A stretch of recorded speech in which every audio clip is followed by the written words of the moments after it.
Welcome back, baseball fans, to the Eliminating the California Angels video. It was a strange year in that they ran off and hid in the West, along with the Seattle Mariners, beating up on the Angels.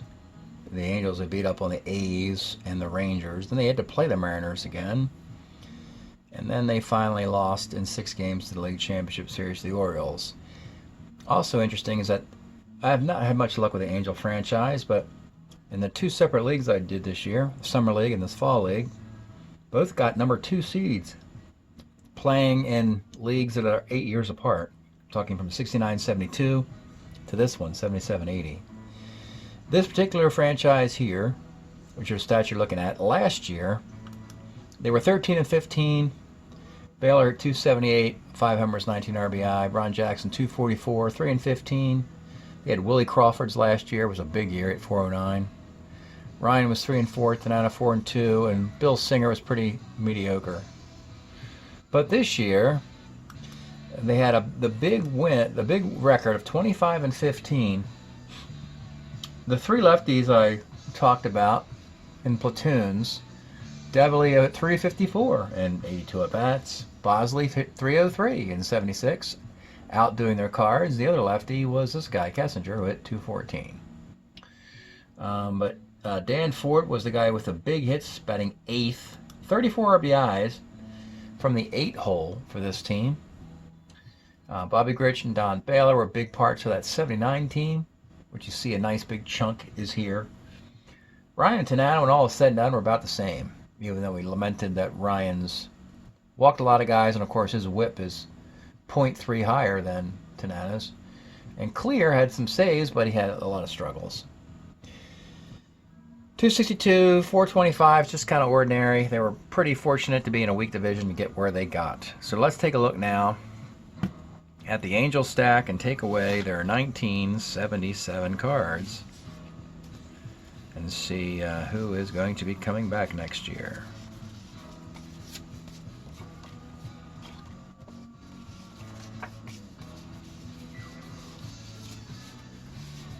And 5, 6, and you got 7, 8. Okay. So, looking at these guys, I see about at least maybe 2 to 3 keepers and a bunch of other guys who are kind of not particularly fantastic. But these are the guys to bring back. 7 hitters and 5 pitchers. We got duplicates, of course, of Clear and Baumgarten. Remember the 80 cards.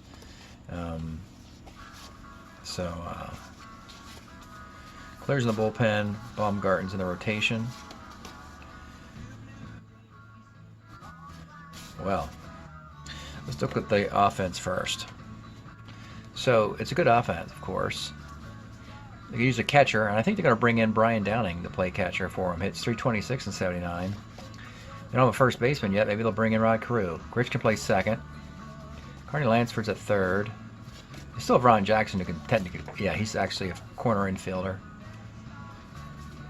He can play first. Bill Sample in the outfield. Dan Ford. They took advantage of his center field option because they barely could field a team. They had some bad defense here. And I'm not sure where they're going to go with this. They're supposed to be good during this time. We're a couple years away from grabbing some 82 players like Reggie, Douglas Sensei's. He's still with the Orioles. Again, Rod Carew, his transition from the Twins to the Angels still has to happen. So, as I recall, they were good in 79, they were good in 82, but in between 80 and 81, not so much. So I'm not quite sure what to expect from the A's moving forward. This division is very strange. The Oakland A's are in a similar, not quite sure what to expect from them, because Oakland, of course, was awful in the late 70s. Then Billy Martin comes in 1980, and they have 2 good winning years. So let's take a look at what the Oakland A's do with those 8 players. Okay, let's take a peek at what the California Angels are going to do here.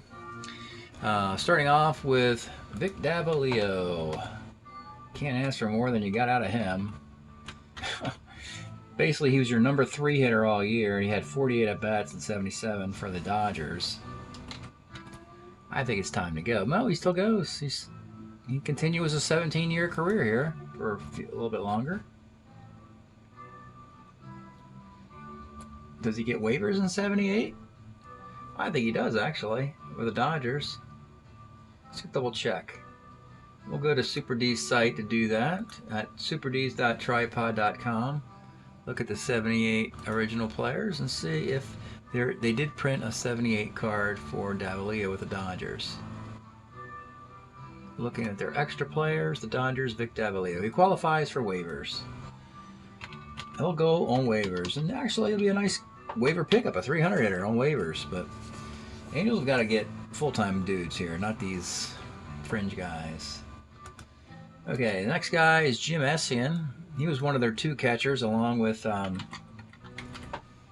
Cliff Johnson, who they brought in from the Yankees. So Essin actually had a nice year in 77. That was an okay year. 273, 274? A catcher? 809 OPS? That's a heck of a nice year. When you look at the card, it seems ordinary. That's because the White Sox in 77 could really stroke it, and they had a bunch of good hitters. And Essin was simply the 10th best hitter on a very good team, is all it was. Moving forward, this 81 card is printed. He definitely qualifies for waivers, and this 81 card would be worth getting. It's 308 in a very small sample size. So he will continue. Question is he a keeper or is he a... You know what you could do is that you could trade him to the Chi Sox for Brian Downing. Because Brian Downing plays for the Angels in this period. And at least, I know Brian Downing hit 326, but at least you get Essin 4 years hitting 308 for the White Sox. So I'm going to put that as a keeper with a trade to the White Sox in the notes here. Cliff Johnson. I believe Cliff just has one more good year here in a platoon. Oh, no, he doesn't. That's right. No, he plays for Toronto and tears it up in the early 80s. I forgot about that. I was thinking of the Yankee years. So he has one more good year with the Yanks, but boy, check out what happens in 84. Look at that. 127 games. He's a first baseman now. DH first base. He's 304. So he's definitely a keeper trade. Yeah. He qualifies for waivers in 78 where he's terrible. But I think he's a trade candidate. We're going to make him a keeper trade. Or just a keeper. I don't think he'll be able to play first for this team because they have Ron Jackson, they end up with Rod Carew and Douglas Insay, so they really don't have room for Cliff Johnson. Next guy is Kessinger, and I think he can finally retire. He came that close, folks, to the World Series. He might even have a waiver card in 78 or 9. Oh, he's got a full season in 78 at age 35 for the Chi Sox. So you can put him on waivers, and the White Sox might pick him up, or anybody can pick him up. I'll put him on waivers. Full season, though. For a guy on waivers, that's pretty impressive. 480 plate appearances. All right, next guy, Joe Rudy. And I think he might have just had his last really good year here. The 77 year. So we had this nice year, 829 OPS. He's okay in 78. He plays a full season, so he makes waivers. He's really not very good. And doesn't do much after that. I'd also put him on waivers. I'm just not that impressed with these players with the Angels. And they're going to have some good pitchers coming up that you want to be your keepers. And let's go look at those now. Well, Nolan Ryan. Now, we're getting real close, folks. I've got to play this correctly as well. We're really close to the end here. Because we used the 77 card for a team that just went to the American League Championship Series as if it was 79. He's still with the Angels in 79. He's got 2 more years there. There's no reason to kick him out to the Astros just yet. And it's funny because the Astros are also in this year's League Championship Series. But the possessor of Ryan is key at this period. This is one of the most important trades. And I'll execute it, but I'll probably keep him through 79 with the Angels and then move him to the Astros. It's a question of compensation at that point. But I don't want to do anything too kooky with Nolan Ryan. Hall of Famer. We'll keep his trajectory normal. And Frank Tanana, long career. Look at that, 20-year career, particularly after he had arm problems early on. Really had some nice velocity at the beginning of his career. Then he had arm problems. This is the year we just played. A .08 whip of 1977. He's not going to do that anymore. I don't know where he get. Maybe I think it's 79 he gets hurt. Yeah, because look at that. Look at the innings pitched. It's a lot of work for a kid between the ages of 20 and 24. That's a lot of innings right there. I think 79 is the year he hurt himself. And it takes him a while to come back to be really, see it. He takes 3 or 4 years, and he's a nice year with the Rangers, and that's where he really blossoms. But in this particular period, we still have the 78 All-Star year, and I think that's the year we'll take. So we'll keep Tanana with the Angels as long as we possibly can. And that makes 4 keepers. Assuming that we somehow get Essin and Brian Downing to swap teams, that would be 3 keepers. Then you can keep Cliff Johnson. Hope we got one more pitcher. And it's Paul Hartzell.